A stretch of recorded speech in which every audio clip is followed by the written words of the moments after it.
Assalamualaikum warahmatullahi wabarakatuh. Perkenalkan, nama saya Dini Nurjana. Berikut saya akan menjelaskan mengenai model pembelajaran inkuri. Model pembelajaran inkuri adalah suatu kegiatan rangkaian belajar yang mana melibatkan seluruh kemampuan siswa untuk mencari dan menyelidiki secara sistematis, kritis, logis, dan analitis hingga dapat merumuskan sendiri.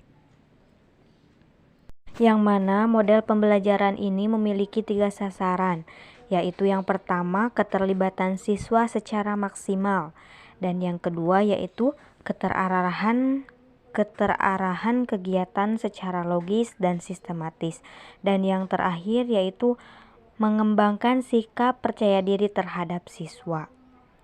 Karakteristik model pembelajaran ini yaitu menekankan kepada proses mencari dan menemukan melalui proses berpikir kritis dan analisis untuk menemukan kesimpulannya.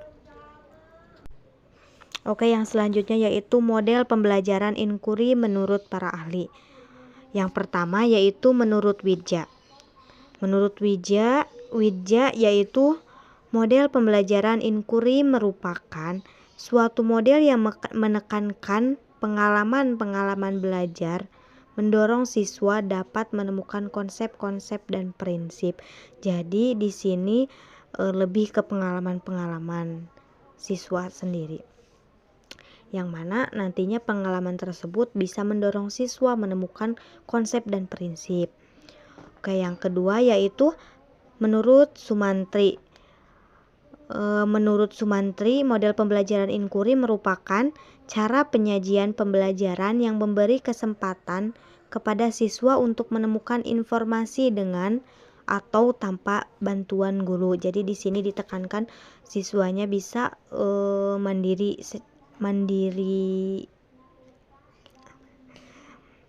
Oke, jadi di sini siswa ditekankan untuk mencari segala informasinya itu secara mandiri. Oke, yang ketiga yaitu menurut Nasution. Model pembelajaran menurut Nasution yaitu model pembelajaran inkuri menurut Nasution yaitu proses belajar yang memberi kesempatan pada siswa untuk menguji dan menafsirkan problem secara sistematika dan memberikan konklusi berdasarkan pembuktiannya. Jadi di sini siswa ditekankan untuk mencari prosesnya lalu menafsirkan dan nanti kita bisa tahu dari proses pembuktiannya tersebut. Oke, yang selanjutnya yaitu jenis pendekatan pembelajaran inkuri. Di sini ada beberapa jenis pendekatan pembelajaran inkuri menurut Sound dan Trowbridge dalam Emuliasa. Oke, yang pertama yaitu inkuri terpimpin. Nah, inkuri terpimpin yaitu pendekatan inkuri yang menggunakan pedoman berupa pertanyaan-pertanyaan yang digunakan untuk membimbing siswa. Jadi, tugas guru dalam pendekatan ini adalah membimbing dan mengarahkan siswa secara luas serta menyusun perencanaan pembelajaran. Nah, yang kedua yaitu inkuri bebas. Inkuri bebas merupakan pendekatan yang memberikan kesempatan kepada siswa untuk melakukan penelitian sendiri. Jadi siswa di sini ditekankan untuk melakukan penelitian itu secara mandiri ya, seperti seorang ilmuwan. Pendekatan ini mengharuskan siswa untuk dapat mengidentifikasi dan merumuskan berbagai macam persoalan yang hendak diselidiki secara berkelompok. Nah, yang mana tujuannya itu si siswa itu mendapatkan atau bisa merumuskan berbagai macam persoalannya secara mandiri ya. Dan yang ketiga yaitu inkuri bebas yang dimodifikasi. Merupakan pendekatan di mana guru memberikan permasalahan, kemudian siswa diminta untuk memecahkan permasalahan tersebut melalui pengamatan, eksplorasi, dan prosedur penelitian, yaitu peranan guru dalam menciptakan kondisi inkuri. Yang pertama yaitu guru sebagai motivator. yang mana guru memberikan rangsangan supaya siswa aktif dan bergairah dalam berpikir. Yang kedua yaitu guru sebagai fasilitator. Nah, yang mana guru menunjukkan jalan keluar jika ada hambatan dalam proses berpikir siswa. Yang ketiga yaitu guru sebagai penanya. Di sini peran guru sebagai penanya yaitu menyadarkan siswa dari kekeliruan yang mereka perbuat. Yang keempat yaitu guru sebagai pengarah. Yang kelima yaitu guru sebagai administrator, yang mana guru bertanggung jawab terhadap seluruh kegiatan di dalam kelas. Yang keenam yaitu guru sebagai manajer, yang mana mengelola sumber belajar dan waktu secara organisasi di dalam kelas. Dan yang terakhir yaitu guru sebagai rewarder, yang mana guru memberikan penghargaan pada prestasi yang telah dicapai oleh siswa. Langkah-langkah pembelajaran inquiry. Oke, langkah-langkah pembelajaran inquiry yang pertama yaitu stimulation. Stimulation yaitu guru menemukan pembelajaran dengan bertanya kepada siswa terkait suatu permasalahannya. Yang kedua yaitu problem statement, yaitu siswa diberikan kesempatan untuk mengidentifikasi suatu permasalahan dan mencari tahu cara untuk memecahkan masalah tersebut. Yang keempat yaitu data processing. Data processing yaitu data yang diperoleh atau didapat dengan benar dan ditafsirkan dengan logis. Yang kelima yaitu verification, yaitu hasil data yang sudah diperoleh atau didapat atau diolah dengan benar dan ditafsirkan secara logis. Dan yang terakhir yaitu generalization, merupakan tahapan akhir di mana siswa menyimpulkan analisis dan dipresentasikan di depan kelas. Dan yang selanjutnya yaitu kelebihan metode pembelajaran inquiry. Yang pertama yaitu menekankan pada perkembangan aspek kognitif secara progresif. Jadi terdapat perkembangan aspek kognitif ya secara progresif. Nah, yang selanjutnya yaitu peserta didik lebih aktif dalam mencari dan mengolah informasi sampai menemukan jawaban atas pertanyaannya secara mandiri. Di sini ya yang paling menonjol, jadi siswa itu ditekankan untuk bisa menemukan bisa menemukan atau memecahkan jawaban dari pertanyaan-pertanyaan secara mandiri. Dan yang selanjutnya yaitu peserta didik memahami konsep-konsep dasar dan ide-ide dengan lebih baik. Dan yang terakhir yaitu memberikan ruang kepada peserta didik untuk belajar sesuai dengan gaya pembelajaran mereka masing-masing. Jadi di sini peserta didik lebih dibebaskan untuk memilih gaya belajarnya, ingin seperti apa, untuk menemukan pertanyaannya ingin seperti apa, itu dibebaskan ya. Dan setelah kelebihan pasti memiliki kekurangan ya. Begitupun dengan metode pembelajaran ini. Di antara kekurangan metode pembelajaran ini yaitu yang pertama, bila jumlah peserta didik relatif banyak, penggunaan strategis pembelajaran ini sukar untuk dikembangkan dengan baik. Dan yang kedua yaitu cenderung memakan waktu yang cukup lama. Oke, dan yang terakhir yaitu penerapan model pembelajaran inquiry pada pembelajaran PKNSD. Model pembelajaran ini dapat diterapkan pada materi normal di masyarakat, hukum dan peraturan. Pada materi ini, pendidik memberikan simulasi atau rangsangan kepada peserta didik dengan membawa media gambar berupa kejadian-kejadian di masyarakat yang baik dan buruk. Kemudian peserta didik mengidentifikasi gambar-gambar tersebut dan mencari tahu permasalahan dan penyelesaian masalahannya, sehingga peserta didik dapat menyimpulkan kejadian yang baik ataupun kejadian yang buruk. Assalamualaikum warahmatullahi wabarakatuh. Perkenalkan, nama saya Muhammad Izmar Rashid, asal dari kota Tasikmalaya, Prodi Pendidikan Guru Sekolah Dasar, semester 3. Berikut saya akan menjelaskan terkait metode problem solving. Problem solving bisa dikatakan sebagai cara mengajar yang dilakukan dengan cara melatih para murid menghadapi berbagai masalah untuk dipecahkan sendiri atau secara bersama-sama. Sedangkan, problem solving juga bisa dikatakan sebagai suatu proses dengan menggunakan strategi, cara, atau teknik tertentu untuk menghadapi situasi baru agar keadaan tersebut dapat dilalui sesuai keinginan yang ditetapkan. Akan ada banyak hal baru yang akan dapat bermanfaat bagi para siswa ketika mereka mempelajari metode problem solving. Di antaranya, siswa dapat mengembangkan sikap keterampilan dalam memecahkan suatu permasalahan. Siswa juga dapat mengambil keputusan secara objektif dan mandiri. Selain itu, dengan berlatih metode problem solving, bisa mengembangkan kemampuan berpikir para siswa dan juga meningkatkan daya motorik para siswa. Tujuan dari pembelajaran problem solving adalah sebagai berikut. Siswa menjadi terampil menyeleksi informasi yang relevan, kemudian menganalisisnya, dan akhirnya meneliti kembali hasilnya. Selain itu, kepuasan intelektual akan timbul dari dalam sebagai hadiah intrinsik bagi siswa, dan yang diharapkan meningkatkan potensi intelektual siswa, serta siswa bisa melakukan penemuan dengan melalui proses melakukan penemuan. Selanjutnya mari kita pahami bersama terkait langkah-langkah model pembelajaran problem solving. Pertama, siswa diharuskan untuk mencari data atau keterangan yang dapat digunakan untuk memecahkan masalah yang muncul.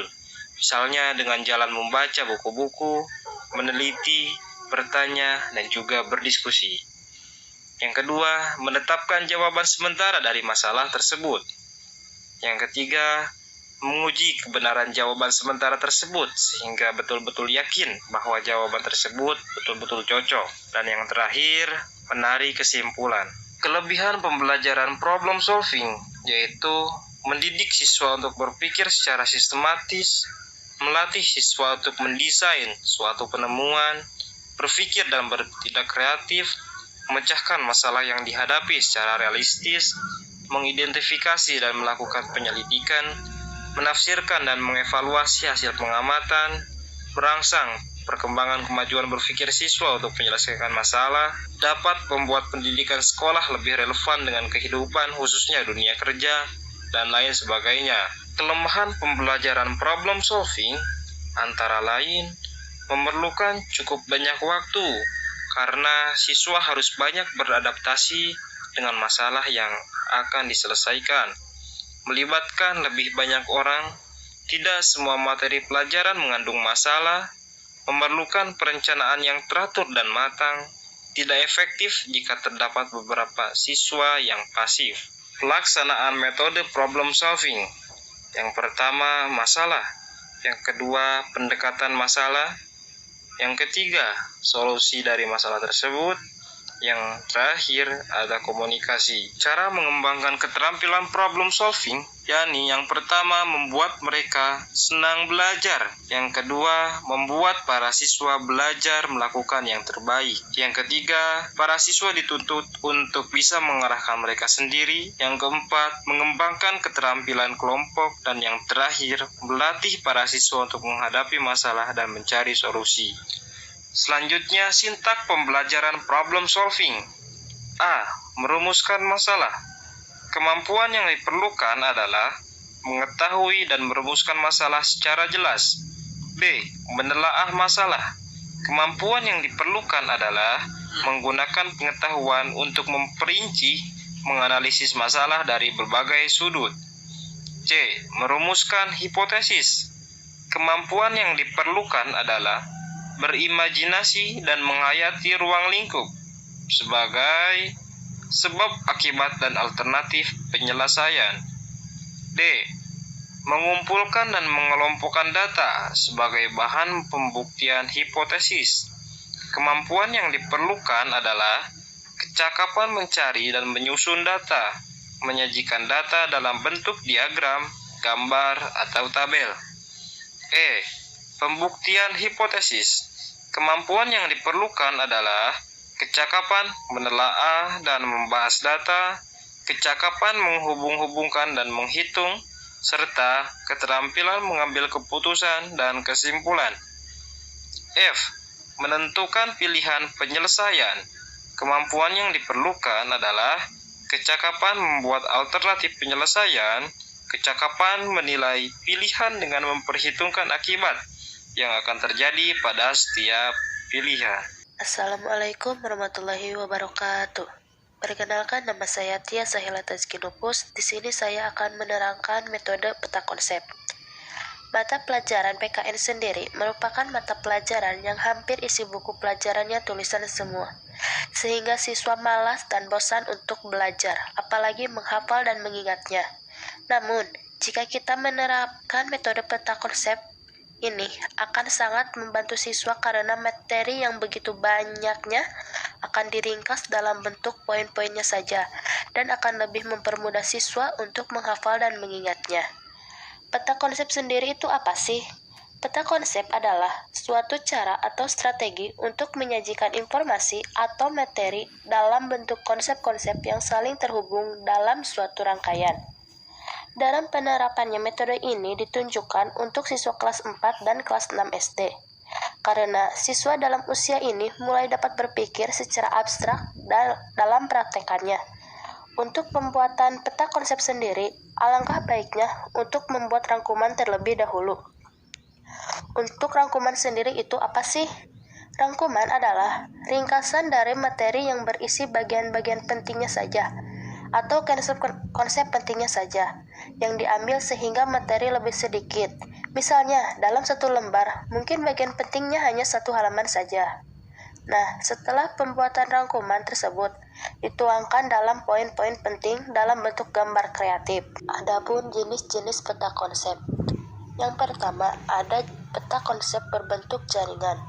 Peta konsep berbentuk pohon jaringan sangat cocok digunakan untuk memvisualisasikan hal-hal sebagai berikut. 1. Menunjukkan sebab akibat.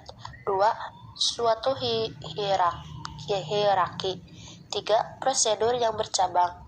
Dan 4. Istilah-istilah yang berkaitan yang dapat digunakan untuk menjelaskan hubung-hubungan. Yang kedua, ada rantai kejadian atau event chain. Peta konsep rantai kejadian merupakan peta konsep yang dapat digunakan untuk menunjukkan suatu urutan kejadian, langkah-langkah dalam sebuah prosedur, atau suatu tahapan dalam suatu proses seperti halnya dapat digunakan dalam melakukan suatu eksperimen. Langkah pembuatan peta konsep menggunakan rantai kejadian. Pertama-tama, temukan suatu kejadian yang mengawali rantai itu. Kejadian ini disebut kejadian awal. Kemudian, temukan kejadian berikutnya dalam rantai itu dan lanjutkan sampai mencapai suatu hasil. Peta konsep rantai kejadian sangat cocok digunakan untuk memvisualisasikan langkah-langkah dalam suatu prosedur tertentu, memberikan tahapan-tahapan dalam suatu proses dan urutan suatu kejadian. Dan yang ketiga, ada peta konsep siklus. Peta konsep siklus adalah peta konsep yang di dalamnya memuat rangkaian kejadian yang tidak menghasilkan suatu hasil atau final. Kejadian terakhir pada rantai tersebut menghubungkan kembali pada kejadian awal sehingga siklus berulang dengan sendirinya. Peta konsep siklus sendiri cocok diterapkan untuk menunjukkan hubungan bagaimana suatu rangkaian kejadian berinteraksi untuk menghasilkan suatu kelompok hasil yang berulang-ulang. Yang keempat, peta konsep laba-laba. Peta konsep laba-laba merupakan peta konsep yang biasanya digunakan untuk curah pendapat dalam melakukan curah pendapat ide-ide berasal dari suatu ide yang sentral, sehingga dapat memperoleh beberapa ide yang bercampur aduk. Banyak ide-ide yang tumbuh dan berkaitan dengan ide sentral, namun belum tentu ide-ide tersebut berhubungan antara ide satu dengan yang lain. Peta konsep laba-laba cocok digunakan untuk memvisualisasikan konsep yang tidak menuntut hierarki, kategori yang tidak paralel, dan hasil curah pendapat. Untuk selanjutnya, langkah-langkah peta konsep. Yang pertama, guru menginstruksikan kepada siswa merangkum salah satu subjudul dari satu bab buku pelajaran PKN mereka masing-masing, dengan digarisbawahi yang ia rangkum saja. Kemudian, siswa mengidentifikasi semua konsep yang akan ia tuangkan ke dalam peta konsep. Selanjutnya, siswa mencari ide-ide utama dan konsep-konsep sekunder yang menunjang ide utama dan menempatkan ide utama tersebut di tengah atau di puncak peta konsep. Lalu, meletakkan konsep-konsep tersebut dalam peta sesuai hubungannya mulai dari yang paling umum sampai yang paling khusus. Yang terakhir, membuat garis-garis penghubung dan melukiskan hubungan pada garis penghubung tersebut. Adapun manfaatnya, yang pertama, guru dapat mengetahui dan menggali pemahaman siswa mengenai suatu topik yang akan ia pelajari. Yang kedua, minat baca siswa meningkat karena untuk membuat peta konsep ini otomatis siswa diharuskan membaca terlebih dahulu apa yang akan ia tuangkan ke dalam peta konsep tersebut. Dan yang ketiga, mempelajari cara belajar siswa dengan melatih mereka membuat peta konsep untuk mengambil intisari dari apa yang mereka baca. Berarti kita meminta siswa membaca buku itu dengan sesama, sehingga tidak sengaja siswa diharuskan untuk berpikir. Selanjutnya, ada kelebihan dan kekurangan dalam metode peta konsep ini. Untuk kelebihannya, yang pertama, satu, dapat melatih siswa untuk menuangkan isi pikiran mereka. Dan yang kedua, dapat mempermudah siswa mengingat. Yang ketiga, dapat meningkatkan kreativitas siswa. Untuk kekurangannya yaitu, satu, urat-urat kunci yang relatif panjang dapat menyulitkan dalam pandangan, dan apabila seseorang terlalu banyak menggunakan kata kunci yang hanya dapat dimengerti oleh si pembuatnya, maka orang lain akan sulit untuk memahaminya.